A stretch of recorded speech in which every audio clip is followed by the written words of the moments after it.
شب قدر کی فضیلت بیان کرتے ہوئے شب قدر کا ایک اہم پیغام امت محمدیہ کے نام دینا چاہتا ہوں۔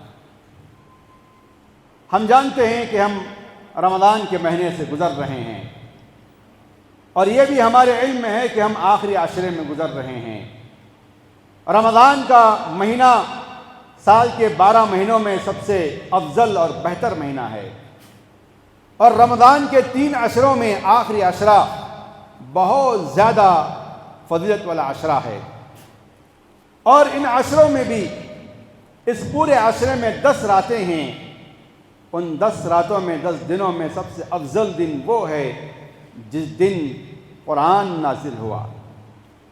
اللہ تعالیٰ نے اس دن کو، اس رات کو بہت اہمیت دی۔ قدر والی رات، عزت والی رات، احترام والی رات کہہ کر قرآن میں اس کا تذکرہ فرمایا۔ اِنَّا أَنزَلْنَاهُ فِي لَيْلَةِ الْقَدْرِ، ہم نے اس قرآن کو قدر والی رات میں نازل کیا ہے، عزت والی رات میں نازل کیا، احترام والی رات میں نازل کیا ہے۔ وَمَا أَدْرَاكَ مَا لَيْلَةُ الْقَدْرِ، آپ کو کیا معلوم کہ یہ قدر والی رات کیا، اس کی کتنی اہمیت ہے، اس کی کیا فضیلت ہے، آپ کو اس کی کچھ خبر؟ لیلۃ القدر خیر من 1000 شہر، فرمایا کہ یہ لیلۃ القدر 1000 مہینوں سے بہتر ہے۔ اللہ اکبر!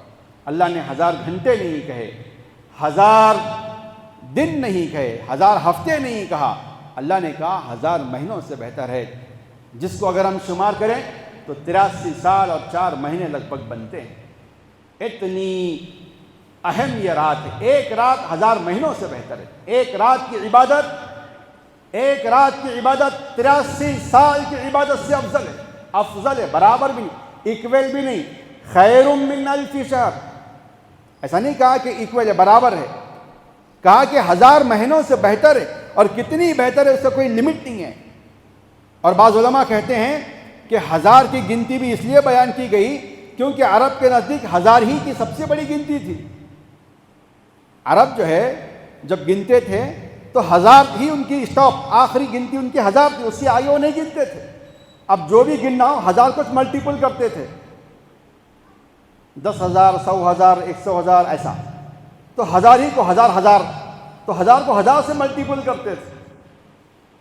اسی لیے بعض علماء یہ بھی کہتے ہیں کہ اگر جو ہے عرب کے پاس گنتی کے تعداد کی اینڈ کچھ اور ہوتی تو شاید کہ اللہ تعالیٰ اس کا بھی ذکر فرما دیتا کہ